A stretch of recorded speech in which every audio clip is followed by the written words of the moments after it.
আসসালামু আলাইকুম। সবার আগে বাছাই করা 10টি আন্তর্জাতিক খবর জানিয়ে দেব। প্রথমেই থাকছে শিরোনাম।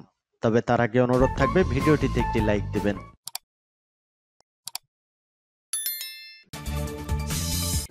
দখলদার ইসরায়েলি বাহিনী এবং গাজা পুরোদমে যুদ্ধ চলছে। জানিয়ে দিব হাতে থাকা সর্বশেষ আপডেট আন্তর্জাতিক সংবাদ। প্রথমেই সংবাদ শিরোনাম। ইয়েমেনি হামলার আশঙ্কায় উচ্চমাত্রার সতর্ক অবস্থায় ইসরায়েল। এরপর জানিয়ে দিব মার্কিন যুদ্ধজাহাজে ফের ইয়েমেনি হামলা, 9 ঘণ্টাব্যাপী সংঘর্ষ। এদিকে শিয়া মাজারে হামলার পরিকল্পনা ব্যর্থ। এরপর জানিয়ে দিব মণিপুরে আসাম রাইফেলসের ঘাঁটিতে আগুন। আরো জানিয়ে দিব রুপির দাম হুড়মুড়িয়ে কমলেও নিশ্চুপ কেন মোদি, প্রশ্ন প্রিয়াঙ্কার। সর্বশেষ জানিয়ে দিব যুদ্ধবিরতি আলোচনা করতে কাতারে যাচ্ছেন মোসাদ প্রধান। এতক্ষণ শুনছিলেন সংবাদ শিরোনাম, এবারে বিস্তারিত। তবে অনুরোধ থাকবে ভিডিওটিতে একটি লাইক করবেন এবং কমেন্ট করে জানিয়ে দিবেন এই ভিডিওর মূল আলোচ্য বিষয়। যুদ্ধবিরতির আলোচনা করতে কাতারে যাচ্ছেন মোসাদ প্রধান। দর্শক, 2023-এর 7 অক্টোবর থেকে দখলদার ইসরায়েলি বাহিনী গাজার উপর যে গণহত্যা চালিয়ে যাচ্ছিল তা কি এখন সমাপ্ত হতে চলেছে? গাজার সশস্ত্র সংগঠন হামাসের সাহসিকতা এবং পুরো বিশ্বের মুসলিমদের একত্ববাদ কি পশ্চিমা মদতপুষ্ট দখলদার ইসরায়েলের ভিত কাঁপিয়ে দিয়েছে? এ সম্পর্কে আপনার মূল্যবান মন্তব্য জানিয়ে দিবেন আমাদের কমেন্ট বক্সে। ইয়েমেনি হামলার আশঙ্কায় উচ্চমাত্রার সতর্ক অবস্থায় ইসরায়েল।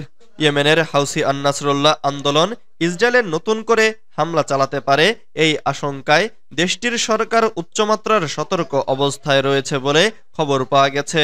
ইয়েমেনে ইঙ্গো মার্কিন ইসরায়েলি যৌথ বিমান হামলার প্রতিশোধ নিতে হাউসিরা এ হামলা চালাবে বলে জানতে পেরেছে ইসরায়েলি নিরাপত্তা সংস্থাগুলো। ইসরায়েলের 12 নম্বর টিভি চ্যানেল শনিবার এক রিপোর্টে বলেছে, আন-নাসরুল্লাহর প্রতিশোধমূলক হামলা ঠেকাতে ইসরায়েলি নিরাপত্তা বাহিনী সর্বোচ্চ সতর্ক অবস্থায় রয়েছে। এতে বলা হয়, এর একদিন আগে মার্কিন, ব্রিটিশ ও ইসরায়েলি সেনারা যৌথভাবে ইয়েমেনের বিভিন্ন অবস্থানে ব্যাপকভাবে বোমাবর্ষণ করার পর তেল আবিব এ আশঙ্কা প্রকাশ করল। রিপোর্টে বলা হয়, আন-নাসরুল্লাহ আন্দোলন অচিরেই প্রতিশোধমূলক হামলা চালাতে পারে বলে প্রকৃত হুমকি রয়েছে। এর আগে শুক্রবার ইয়েমেনের আল মাসিরা টেলিভিশন জানিয়েছে, ইসরায়েলি, মার্কিন, ব্রিটিশ যুদ্ধ বিমানগুলো রাজধানী সানার উত্তরে অবস্থিত আমরান প্রদেশে ব্যাপকভাবে বোমাবর্ষণ করেছে। এছাড়া হুদাইদা ও রাস ইসা বন্দরেও হামলা চালিয়েছে যৌথ আগ্রাসী বাহিনী।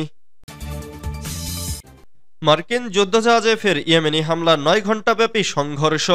লোহিত সাগরে মার্কিন বিমানবাহী রণতরী ইউএসএস হ্যারি এস ট্রুম্যানে আবারও হামলা চালানোর খবর দিয়েছে ইয়েমেন। দেশটির সশস্ত্র বাহিনীর মুখপাত্র বলেছেন, শনিবার এ হামলা চালানোর সময় দুপক্ষের মধ্যে 9 ঘণ্টাব্যাপী সংঘর্ষ হয়েছে। ইয়েমেনি সশস্ত্র বাহিনীর মুখপাত্র ব্রিগেডিয়ার জেনারেল ইয়াহিয়া সারি শনিবার রাতে আল মাসিরা নিউজ চ্যানেলে প্রকাশিত এক বিবৃতিতে এ তথ্য জানান। এ নিয়ে হ্যারি ট্রুম্যানের বিরুদ্ধে 5ম দফা হামলা চালালো ইয়েমেন।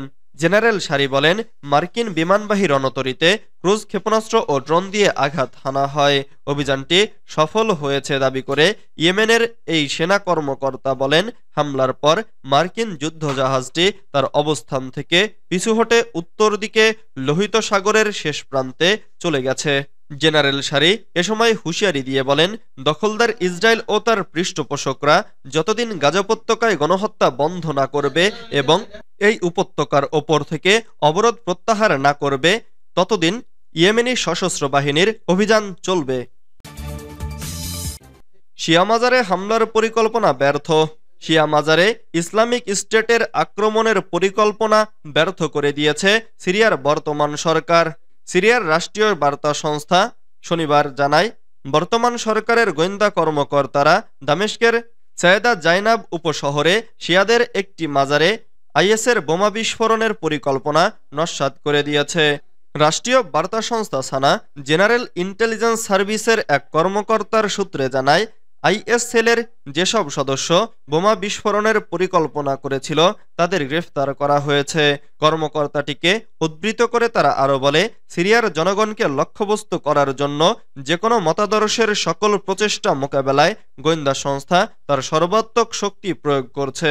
আইএস এর আগেও শিয়া তীর্থযাত্রীদের উপর সায়েদা জাইনাবে আক্রমণ চালিয়েছে।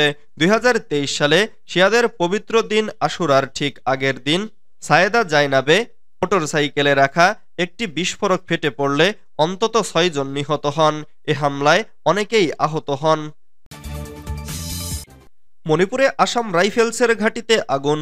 আবারও ভারতের মণিপুরে নিশানায় আসাম রাইফেলস। শনিবার ওই রাজ্যের কামজং জেলায় আসাম রাইফেলসের একটি অস্থায়ী ঘাঁটিতে ভাঙচুরের পর আগুন লাগিয়ে দিয়েছে উত্তেজিত জনতা। আসাম রাইফেলস বিরুদ্ধে হেনস্থার অভিযোগ এনেছে স্থানীয়দের একাংশ।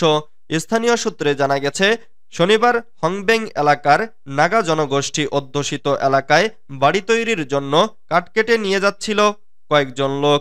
তাদের অভিযোগ, কাঠবোঝাই গাড়িটি আটকে দেন আসাম রাইফেলসের সদস্যরা। তারপর থেকেই শুরু হয় অসন্তোষ। অন্যদিকে অশান্তির আশঙ্কায় মণিপুরের কংপকপি জেলার গেলজাং মহকুমার একাংশে শনিবার থেকে কারফিউ জারি করা হয়েছে।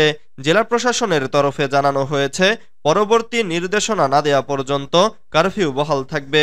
তবে কোন ঘটনার পরিপ্রেক্ষিতে কারফিউ জারি করা হয়েছে তা অবশ্য খোলাসা করা হয়নি। কেবল বলা হয়েছে, জীবন এবং সম্পত্তির নিরাপত্তার জন্যই এই সিদ্ধান্ত। রুপির দাম হুড়মুড়িয়ে কমলেও নিশ্চুপ কেন মোদি, প্রশ্ন প্রিয়াঙ্কার। মার্কিন ডলারের নিরিখে ক্রমশ কমছে ভারতীয় মুদ্রা রুপির দাম।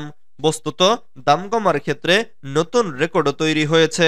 এবার এ নিয়ে সরাসরি ভারতের প্রধানমন্ত্রী নরেন্দ্র মোদীকে নিশানা করলেন কংগ্রেস সভানেত্রী সোনিয়া গান্ধীর মেয়ে ও লোকসভার সদস্য প্রিয়াঙ্কা গান্ধী।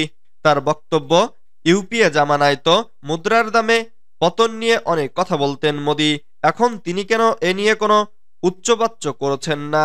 গত শুক্রবার মার্কিন ডলারের নিরিখে ভারতীয় মুদ্রার দাম ৮৬.০২ রুপিতে দাঁড়ায়। বিষয়টি নিয়ে শনিবার নিজের এক্স হ্যান্ডেলে সরব হন প্রিয়াঙ্কা। নিজের পোস্টে হিন্দিতে তিনি লেখেন, মার্কিন ডলারের নিরিখে ভারতীয় মুদ্রার দাম সর্বকালের সর্বনিম্ন স্তরে পৌঁছেছে। ইতিহাসে এই প্রথম এক মার্কিন ডলার কিনতে হলে ভারতীয় মুদ্রায় ৮৬ রুপিরও বেশি খরচ করতে হয়। এই প্রসঙ্গে ইউপিএ জামানার কথা স্মরণ করিয়ে দেন প্রিয়াঙ্কা। মনে করিয়ে দেন, ওই সময় রুপির দাম নিয়ে কিভাবে নানা তির্যক মন্তব্য করতেন নরেন্দ্র মোদী। প্রিয়াঙ্কা লেখেন, মনমোহন সিং যখন ভারতের প্রধানমন্ত্রী ছিলেন, এক মার্কিন ডলার কিনতে ভারতীয় মুদ্রায় ৫০ থেকে ৫৯ টাকা খরচ করতে হতো। তখন নরেন্দ্র মোদী গুজরাটের মুখ্যমন্ত্রী ছিলেন। ওই সময় মোদী বারবার ভারতীয় মুদ্রার দাম কমার বিষয়টিকে সরকারের সম্মানের সাথে জুড়ে দিতেন। যুদ্ধবিরতির আলোচনা করতে কাতার যাচ্ছেন মোসাদ প্রধান। গাজায় যুদ্ধবিরতি নিয়ে উচ্চ পর্যায়ের আলোচনা করতে কাতারে যাবেন ইসরায়েলের গোয়েন্দা সংস্থার প্রধান ডেভিড বার্নিয়া। এক প্রতিবেদনে এ তথ্য জানিয়েছে আরব নিউজ। প্রতিবেদনে বলা হয়, যুদ্ধবিরতি ও জিম্মি মুক্তির আলোচনা করতে ইসরায়েলের বিশেষ প্রতিনিধি হিসেবে কাতারে যাবেন ইসরায়েলি গোয়েন্দা সংস্থা মোসাদের প্রধান ডেভিড বার্নিয়া। ইসরায়েলি প্রধানমন্ত্রী বেনিয়ামিন নেতানিয়াহুর কার্যালয় শনিবার ১১ জানুয়ারি এ সিদ্ধান্তের কথা ঘোষণা করেছে। ডেভিড বার্নিয়া কখন দোহায় যাবেন তা তাৎক্ষণিকভাবে স্পষ্ট নয়, তবে যুদ্ধবিরতির আলোচনায় তার উপস্থিতি এই বার্তা দেয় যে সেখানে কোনো চুক্তিতে স্বাক্ষর করা লাগবে। তাই উচ্চ পর্যায়ের ইসরায়েলি কর্মকর্তারা এতে উপস্থিত থাকবেন। এর আগে শনিবার যুদ্ধবিরতির ওপর জোর দিতে ইসরায়েলি প্রধানমন্ত্রী বেনিয়ামিন নেতানিয়াহুর সঙ্গে দেখা করেন ট্রাম্পের মধ্যপ্রাচ্য বিষয়ক দূত স্টিভ উইটকফ।